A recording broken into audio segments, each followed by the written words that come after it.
All right, back here on the channel, I am joined by Andrew Marchand from The Athletic. Reports on the business of what is happening in sports better than anybody out there. So, really appreciate the time and joining me. And you saw his byline along with Stuart Mandel on the story in The Athletic recently about college sports tomorrow's Super League proposal, which has certainly generated a lot of conversation throughout the college sports world.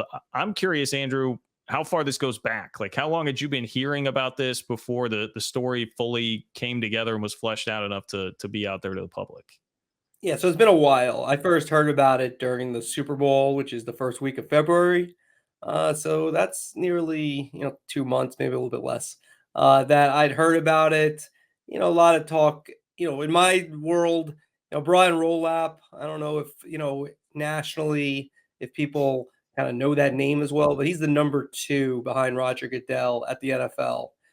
So the fact that he was involved in something like this is a big deal. And then, you heard a lot about private equity. So we kind of were looking into all that. And then the group College Sports Tomorrow, we of course contacted them and then they went on the record. So that sort of changed the course of the story a little bit. But yeah, so it's been a while though that we worked on it. The NFL's involvement, I am curious about because I was reading John Wilner, who does a great job reporting on all things like West Coast sports, and he kind of put up a warning sign like, hey, people should be a little leery here if the NFL is going to be involved because they're eventually trying to come and take over every single primetime TV slot, basically, at the expense eventually of college football. How do you view the NFL's involvement with this project?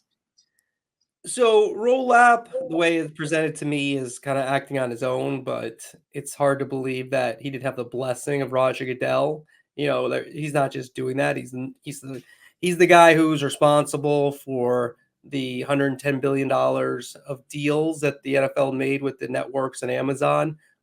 So he's really important. So the idea that the NFL, didn't know about his involvement, I think that's far fetched, and we didn't say that, but at the moment, it's not like the NFL is involved. Um, we pointed this out in the story. It is in the NFL's best interest to have strong college football. It's the feeder system into the NFL. A lot of times, they're already stars. We know about these players. That's helpful to the NFL.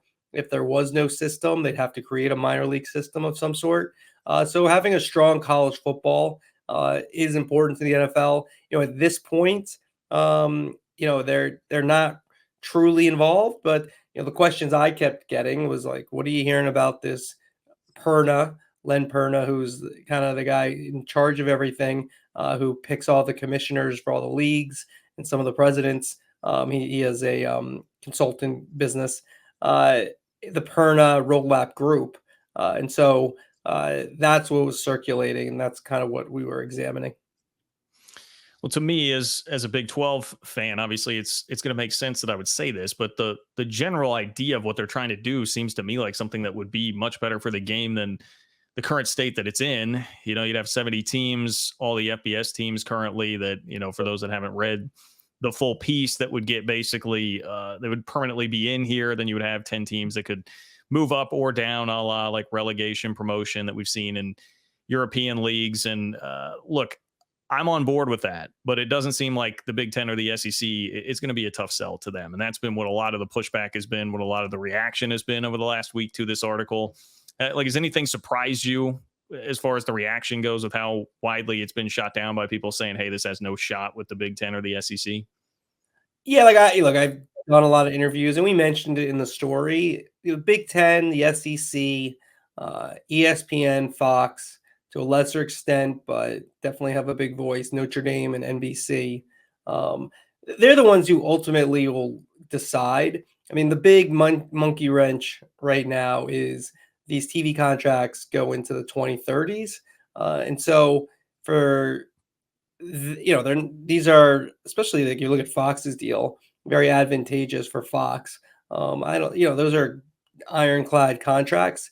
So, someone from this group said that, at the end of the day, we have to cut the networks in, who have deals now. And so they'd have to buy in if you're going to do it before 2032.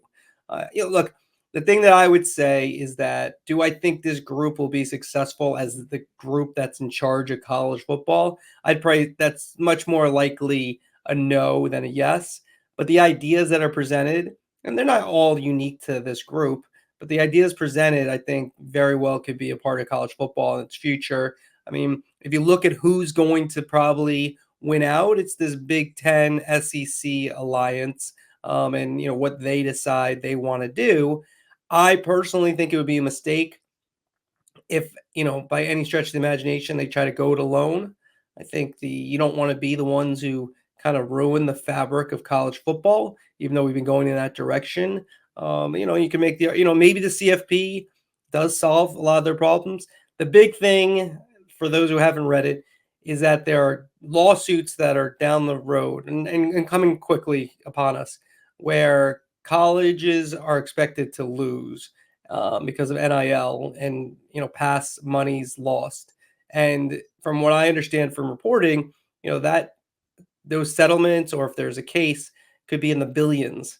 So how do you make up that money? How do you go forward? And that's where things kind of could become a little bit in disarray, where maybe college presidents, bond together, and this system kind of makes more sense for them. Yeah, no, on that front, as far as the money goes, I know one of the claims that's being made by this group, the College Sports Tomorrow people, is that hey, we think there actually might be more money there in TV. Basically, if you can control the entire entity, right? Like the NFL would with scheduling and time slots and where you're going to put these games. I know that's been met with some skepticism too by people saying like, hey, the better way to do that is just to take all the big brands and put them together like the Big Ten and the SEC are doing right now. What is kind of the perspective of College Sports Tomorrow on how you could milk more money out of TV and make that more beneficial for folks if they were following this sort of proposal? Well, number one, how you negotiate. If you're just one entity negotiating like the NFL negotiates with all the TV providers and streamers, it gives you advantage because of information. Number one, how you can pool the games together. Number two, how you create the packages. Number three, because like right now, let's just say, for instance, let's say the NFC East is the best conference, so they're akin to the Big Ten. It's like if you sold the NFC East on its own, and then you had the AFC South. Let's just say, for your purposes, the Big 12, which is a very good division and good conference, but not at the level of the NFC East. So that's another way. And then also the way you'd be able to sequence the games, in terms of, there is some kind of rhyme or reason to what happens on Saturdays. But if you had, a spotlight Friday night, spotlight Saturday, I don't know if you could add a during the weekday. You probably can't. But and then you had, the 1, 4, and 8 kind of windows on a Saturday, kind of mimicking what the NFL does. Again, you have that, but right now it's sort of a hodgepodge. You'd be able to schedule them exactly how you wanted them. And so there's advantages to that. So that's what they think.